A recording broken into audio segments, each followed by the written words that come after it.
transmisión. Están listas ya para la conducción de Alonso Santamaría. Los detalles para todos tienes que explicarles. Es que están ansiosos. Eso sí. Si no es...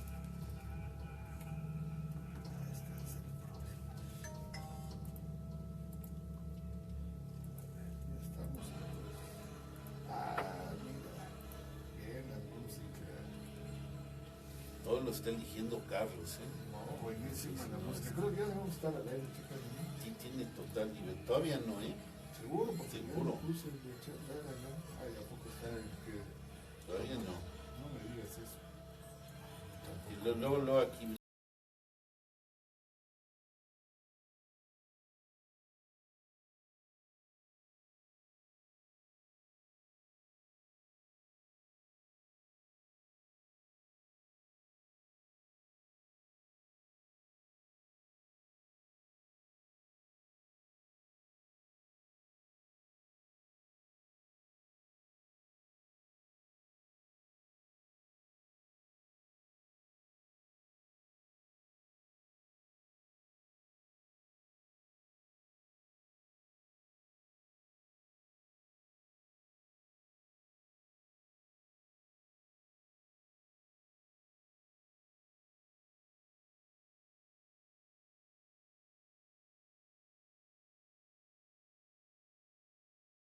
Estamos viéndonos aquí mismo. Pues, aquí estamos ya. Buenos días para los que nos escuchan en el Face.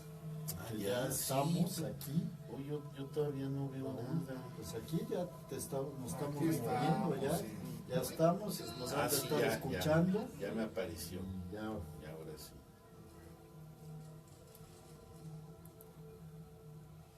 Aquí estamos.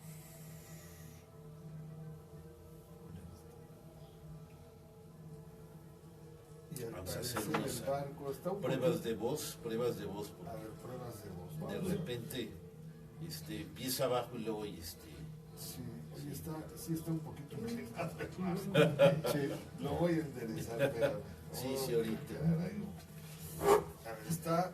O sea, es que cada que me siento yo es cuando se Sí, va. es cuando se va hacia ti. Pues sí. Sí. Como es natural. A ver, vamos a darle una pequeña enderezadilla. Lo curioso es que aquí no lo veo tan... Es que regresa automáticamente. Espérame. No, sí se cae de tu lado. Desde aquí lo alcanzo a ver. Pero espérame, es lo que estoy haciendo ahorita.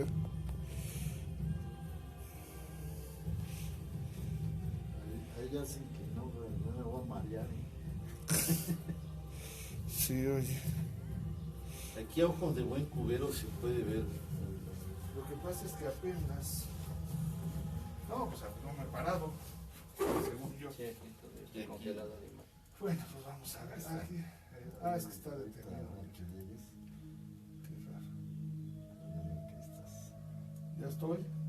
No, pero espérame, aquí hay algo turbio porque ya no me... Aquí ya se me detuvo la transmisión a mí. No, aquí estoy yo, lo estoy Aquí viendo. estoy, aquí estoy, Ya yo ya llegaste, estoy te viendo. sentaste, No, me refiero a que Ya quedó. perfecto, muy bien. Ya quedó. Excelente.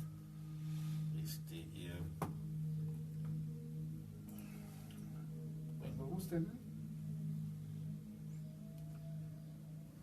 Bien, amigos, los dejamos con la conducción de Alonso Santamaría. Hola, ¿qué tal? Muy buenos días. Estamos aquí ya en Ecos de la Antigüedad. Acabamos de escuchar, si no me miente la memoria, la escena de la crucifixión de la película de Jesucristo Superestrella, famosísima producción de los 70 debe de ser, Sí, ¿no? sí. Jesucristo Superestrella con Ted Neely, con el papel de Jesús. Excelente actuación de Yvonne Elliman, en fin, toda una obra clásica de arte, un rey Herodes, ¿qué tal? Mostrando esa personalidad que tenía el rey Herodes, ¿no? Joshua Mostel, si no me equivoco, es el actor. Bien, vamos a entrar en materia. Bueno, estoy viendo, a ver, vamos a ver en Facebook quién nos acompaña ya, porque bien tempranito. A ver, Raúl, tú que tienes el control. Héctor Duarte ya no está. saludando, dice quedó un poco inclinado del lado de Otra vez, sí, al cierto, rato lo Al rato, volvemos a bueno, corregir. Ya hay un regresamos, pequeño problema ahí con el, sí, con la... con el sostén y pues Pero bueno, aquí estamos con el mejor de los deseos para ustedes. Exactamente. Bien, pues bueno, vamos entonces a entrar en materia. El día de hoy, pues vamos a continuar con nuestro tema acerca de Jesús de Nazaret. Estamos obviamente en la pasión y muerte. Claro, a estas alturas ya resucitó, pero bueno, en el programa nos quedamos justo antes del juicio, ese juicio tan discutido, tan polémico, que de acuerdo con los evangelios, pues tuvo que padecer, porque esa es la palabra, el personaje Jesús de Nazaret, el personaje más influyente en la historia de la humanidad. Le vamos a pedir a Esteban que nos dé una narrativa, nos vaya pues llevando de la mano a lo largo de ese juicio, y ahí vamos a ir insertando los comentarios, pues aquí de los especialistas, de Raúl y de José también, ¿no? Esteban, pues nos va a ir dando como el hilo conductor. Esteban. Bueno, pues recordemos, es la cena pascual, terminan y como acostumbraba Jesús cuando estaba en Jerusalén, le encantaba ir mucho al Monte de los Olivos, en especial un lugar que es el famoso huerto de Getsemaní. Volviendo a aquel ejercicio de imaginación, les voy a pedir que tengan frente a ustedes esa hoja tamaño carta en blanco. En la parte central, bueno, va a estar la ciudad de Jerusalén, pegado del lado derecho, bueno, está el templo, la Torre Antonia está arriba del templo, y a la derecha de bueno, está la fortaleza, hay algunas puertas, y una da directamente a este famoso Monte de los Olivos. Este Monte de los Olivos vamos a ubicarlo de la mitad de nuestra hoja hacia arriba, y en la parte superior quedaría el huerto de Getsemaní. Ahí Jesús acostumbraba ir a orar, ir a platicar con sus discípulos, y esa noche pues es lo mismo. Recordemos, Judas se separa un poco antes, va por los miembros del Sanedrín, los sumos sacerdotes, los fariseos, escribas, y seguramente por ahí, viendo tanto movimiento, yo creo que para evitar problemas los mismos sumos sacerdotes avisan a los romanos que envían un destacamento o algunos hombres, no sabemos realmente la cantidad, por ahí Juan habla de una cohorte, pero pues no tenemos la certeza de que haya sido la cohorte completa, y bueno, pues para mantener el orden, porque pues imagínense, si todo está ocurriendo en el templo, ahí están juntando a las personas que van a ir a prender a Jesús, pues desde la Torre Antonia, se divisa muy bien todo esto, y pues si no avisaban seguramente iban a pensar lo peor los romanos, y antes de que los madrugaran pues iban a atacar y después iban a preguntar qué estaba pasando. Bueno, pues van hasta este lugar que bien conoce Judas. Él ya de antemano se ha puesto de acuerdo con los sumos sacerdotes, los fariseos, todos estos miembros del Sanedrín. Igual nos menciona de los ancianos, un poco estos ancianos serían los que llevaban el gobierno civil. Bueno, aquel que yo le di un beso en la mejilla, pues ese es, y hay que prender. Y lo prenden, y naturalmente, bueno, aquí sería cuestión de ver lo que nos cuenta cada evangelio. Cada evangelio tiene una visión diferente de esto. Juan menciona algunos datos más precisos, y uno de ellos es que de primera mano lo llevan con Anás, que había sido sumo sacerdote, además era familiar de Caifás, y tenía curiosidad, como muchos, pues, de conocer a Jesús, que había armado tanto revuelo que la gente pues lo seguía mucho, algunos con una idea un poquito desviada de lo que era un Mesías, pero bueno, ahí está. Va primero con Anás, Anás no le saca gran cosa, él pensó que pues Jesús iba a defender, que se iba a hacer algún tipo de milagro, algún tipo de prodigio para que todos creyeran, pero la verdad es que no. De ahí pasa con Caifás, ahí se dan otro tipo de situaciones, lo mandan con Pilatos. Dentro del interrogatorio y de lo que escriben los sumos sacerdotes, mencionan que pues desde que empezó su trabajo Jesús en Galilea, hasta el día de hoy pues ha causado bastantes problemas. Y naturalmente cuando escucha esto Pilatos, que pues en ese momento no quería tener ningún tipo de problemas, recordemos que había muchísima gente en Jerusalén, pues bueno, dice, caray, ¿es Galileo? No, pues sí. Entonces que vaya con Herodes. Herodes también estaba en ese momento ahí en Jerusalén para celebrar la Pascua, que pues, recordemos era una de las fiestas más importantes de los judíos.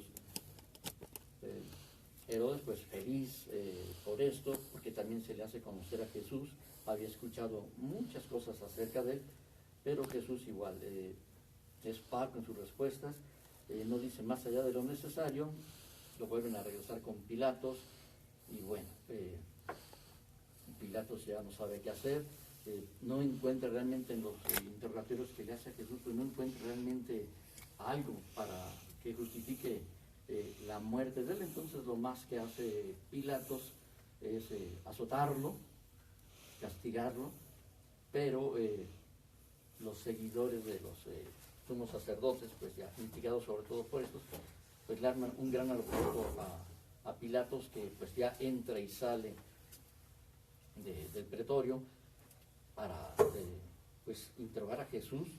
Recordemos que como ya ese día es la Pascua en la tardecita, pues ningún judío quería contaminarse, porque siempre que entraban a estos lugares dirigidos por los romanos, pues para su forma de pensar, de ser de su religión, pues era contaminarse.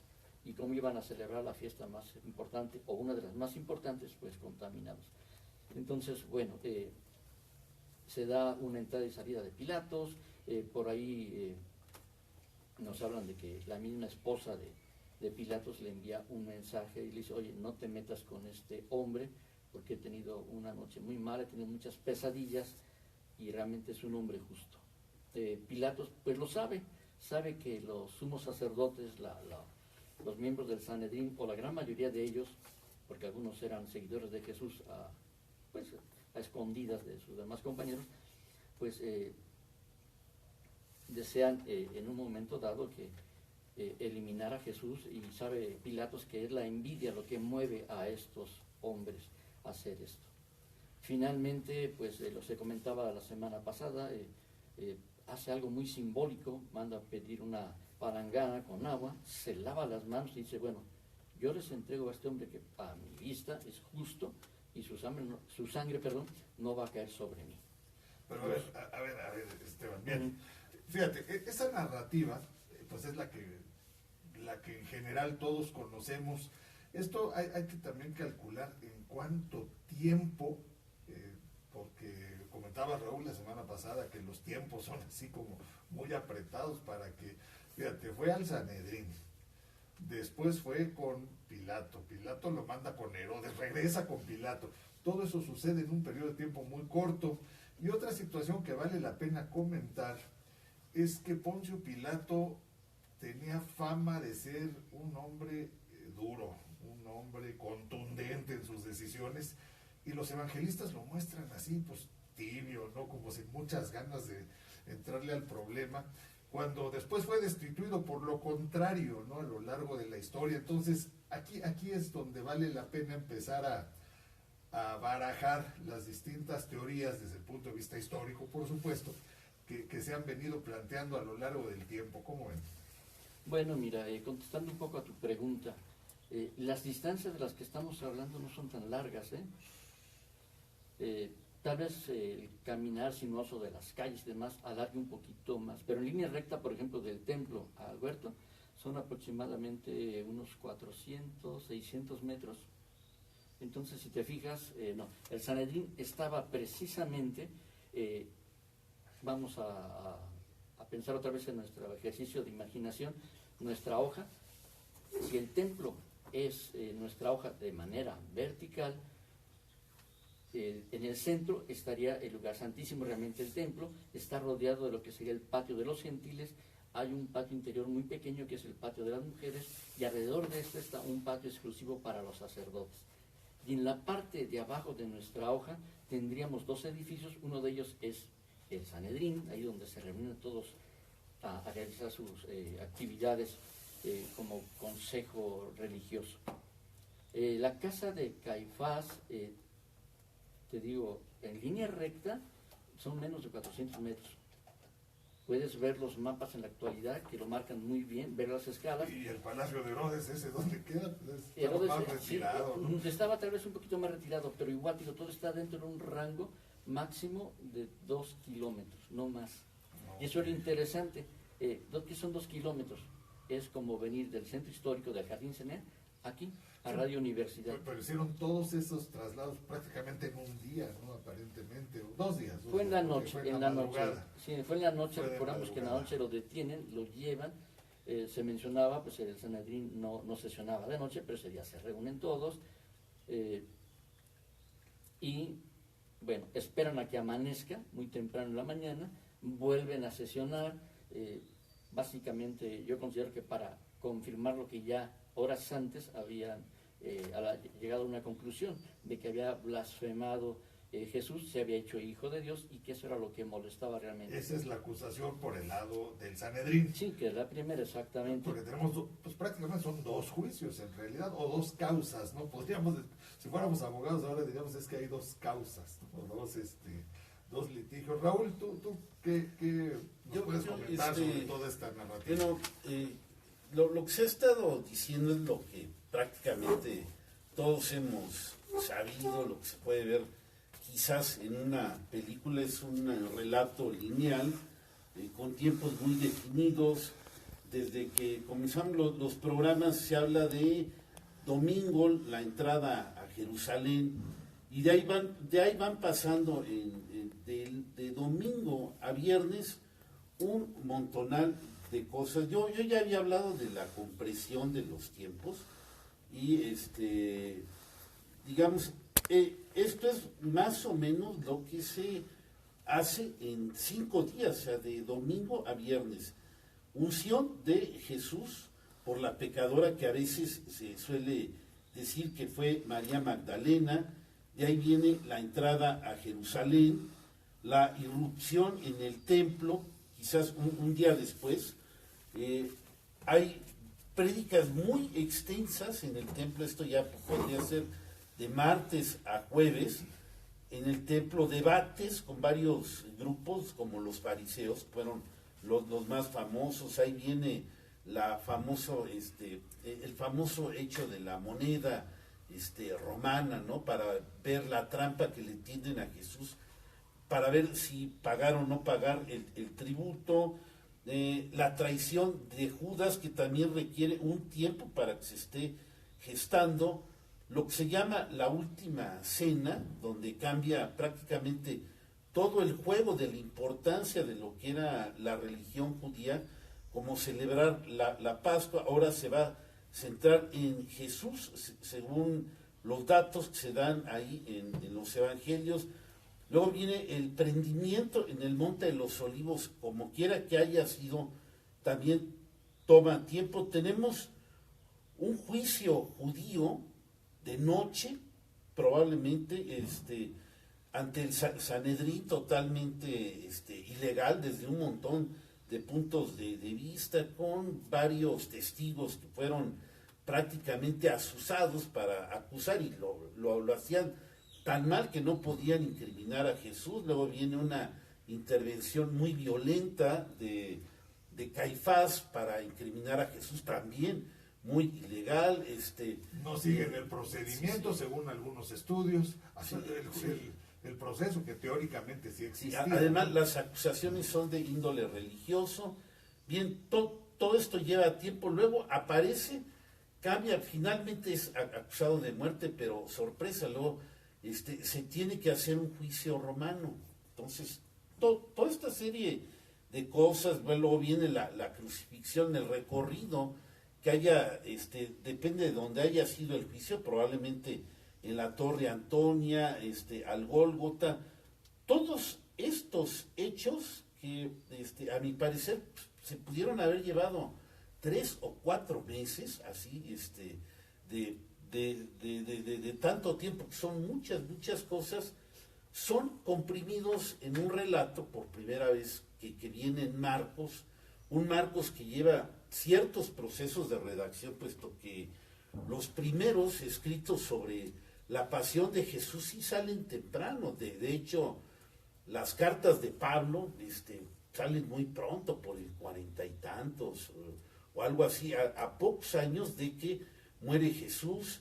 Y hay que admitir que, por ejemplo, Marcos, que ya maneja una gran cantidad de detalles, el que llaman el primer evangelista, que termina, su redacción final está aproximadamente por el 70 o 71, cuando acaba la guerra judeo-romana, pero él no se sirve solo, o sea, él maneja una gran cantidad de datos de un evangelio, un escrito preliminar que desgraciadamente se ha perdido, que ya no tenemos más, y que pudiéramos ejemplificar, aquí lo tengo, en unas palabras de Pablo, o sea, sus directrices, de que también Pablo conocía algo de esos escritos, puesto que, aunque a él no le importa, imagínense si Pablo hubiera hablado un poco sobre la vida de Jesús, hubiera dado datos, hubiera sido maravilloso, pero él va sobre otros puntos, otros intereses, se está fijando más bien en cómo tiene que ser el cristianismo, como él entendía, buscando prosélitos desde su punto de vista, y prácticamente el Jesús histórico no le importa. Pero hay unas palabras en la carta de los Corintios, capítulo 15, que dice: puesto que muchos han intentado narrar ordenadamente, este fue Lucas, que también habla precisamente de la existencia de esos escritos muy tempranos para nosotros, de Jesús, que ya existían.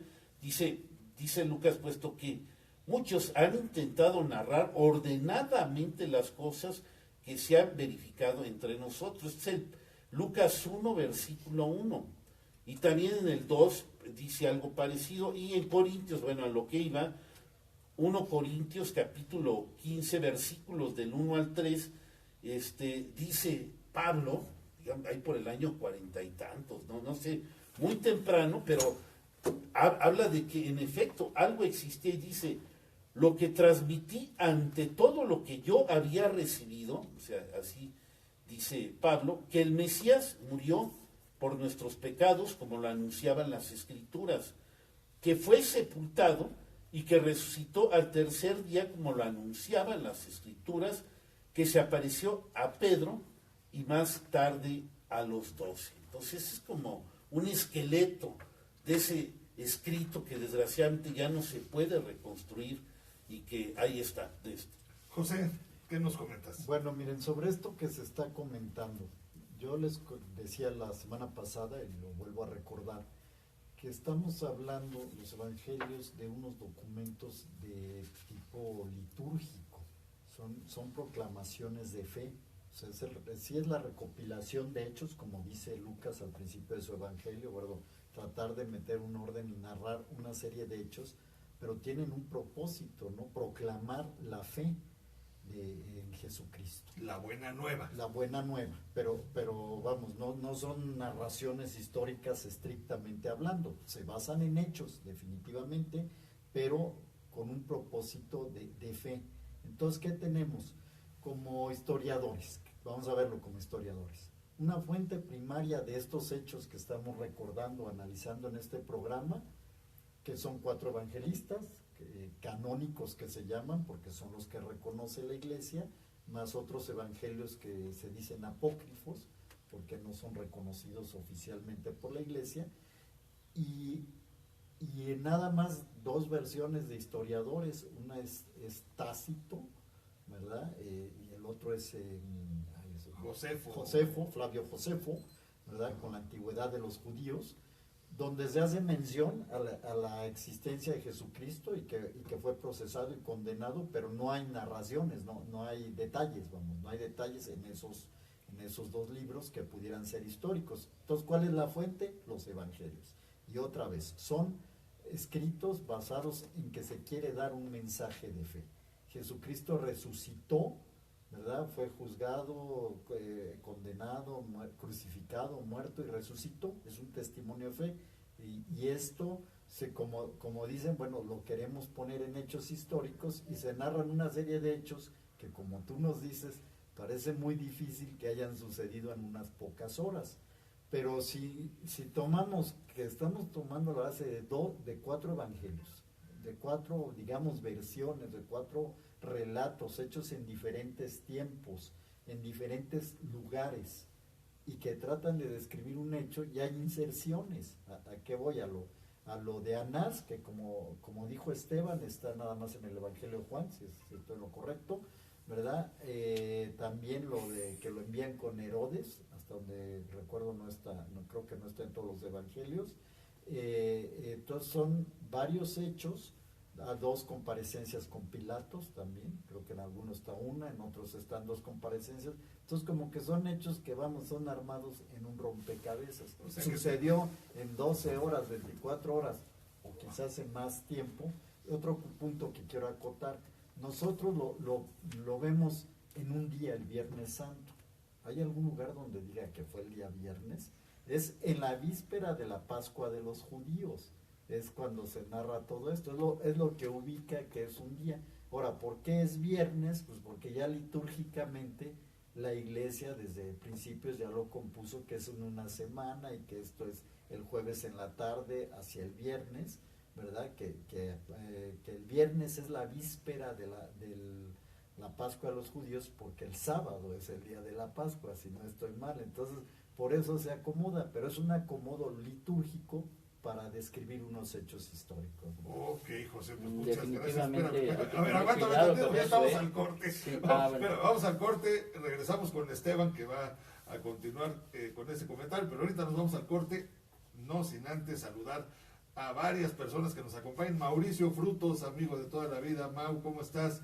Rafael Joaquín Salcedo Fernández nos felicita y que continúen los éxitos, nos dice. Muchas gracias. Maribel Martínez también está con nosotros. Joana Morales.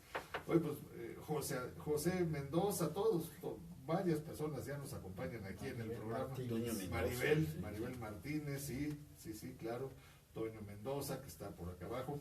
Héctor Duarte, sí, aquí estamos ya varios en Facebook. Vamos a hacer nuestro corte y regresamos. Radio Universidad 89.5. Te mando esto, Gerardo, Transmitiendo para ti para que lo incorpores para que lo incorpores ahí a la... Por ahí había en los comentarios de los videos de Facebook, ya estaba esa pregunta y no se le hizo caso. Que Gerardo no se lo... La de Gerardo, ahorita bueno, regresamos con Esteban, que va a hacer réplica, y nos vamos a la pregunta de Gerardo, y pues prácticamente con eso. Sí, se va, o sea... Se nos va rápido. No, es una hora, parece mucho, ¿no? No, una hora, no, hombre, se va como... Ah, buenísimo, está Judas. El suicidio de Judas está justamente en ese momento. Ahí está, ese es Anás. Es Anás, el de la voz chillona, es Anás. El de la voz grave es Caifás. Sí. Ese, en 1970 se hizo la filmación de la Sí, película. es de los 70, sí. Yo vi la obra en esos años, o sea, porque era una obra teatral. Sí, en esas era una obra épocas se acostumbraban esas grandes Ópera obras, ópera Era una ópera. musicales, ¿no? La de El Hombre de la Mancha y todo eso. Sí. Y yo vi esta obra en Londres. Unos años anduve, no me acuerdo, fue en el 70. ¿Era de Tim Rice, la obra? Sí, y la vi en Londres, no, una maravilla. O Porque sea, yo vi la antes de ver la versión de Julissa, película, creo. yo vi la obra Sí, en aquí Londres me con los actores británicos o lo que sí. fuera, en inglés, allá en un teatro en Londres, salí fascinado de eso. Es donde yo conocí esta obra. Y ya ya después salió la película y todo eso, ¿no? Pero es una maravilla, o sea, si lo tomas otra vez retomando los evangelios, ¿verdad? La interpretación de los evangelios, ¿cómo se interpreta? Porque al final es otra interpretación, es una interpretación tipo ópera rock, ¿verdad? Y es una interpretación que sí está muy basada en la lectura de los evangelios. Sí, pero fíjate. Desde el punto de vista de darle el matiz a los personajes, lo que dices de Judas, de la traición, de cómo se arrepiente y traiciona, o de Herodes con toda la payasada esta de burlarse de Jesucristo, que es lo que dice el evangelio. Está caracterizado muy cañón. Del Sanedrín, cómo planean eliminar a Jesús y cómo lo juzgan. Todo está muy bien caracterizada la obra, a mí me fascina. Sí. Yo creo que regresamos al aire, ¿no? Para que nos dé tiempo. Sí, ¿no? Bien, ya estamos de regreso aquí con nuestro programa. Gabriel Tort, ¿qué tal? También se integró aquí en Facebook. Pues mira, tenemos varias cosas. Fuera del aire aquí del radio comentábamos un poco sobre la obra de Jesucristo Superestrella, que están muy bien caracterizados, ¿no? Los personajes conforme lo que los evangelios dicen, pero también yo percibo ahí que hay una especie de disculpa hacia Judas, como que le quitan el carácter de traidor y lo ponen más bien como un hombre con un dolor, con una sensibilidad que más bien estaba tratando de hacer las cosas bien, porque inclusive él es el que abre la obra cantándole a Jesús, entre otras cosas, que llegó en un momento muy inoportuno porque no había medios masivos de comunicación y su mensaje se quedó en un pedacito, en fin, es toda una historia, pero vamos a regresar al tema que nos ocupa, además de que tenemos por ahí una pregunta que quedó pendiente. Pero primero que Esteban nos comente, porque ya antes del corte Esteban, ya quería agarrar el reloj y regresarlo para hacer su comentario. Vamos adelante, Esteban. Sí, la idea es esta. Mi comentario es este. Hay que tener cuidado a veces con lo que expresamos, porque a veces por querer suavizar las cosas, decimos algunas que no son tan correctas. Para empezar, recordemos que los judíos es un pueblo muy religioso, muy concreto en sus tradiciones y fechas. Ellos se manejaban por el calendario lunar. Entonces la Pascua, por eso también los católicos y en general los cristianos la manejan variable. Va de acuerdo a la primer luna llena que hay en primavera. Y entonces la Pascua sí se celebra el sábado. No parece ser, se celebra el sábado. Para esto recordemos que los judíos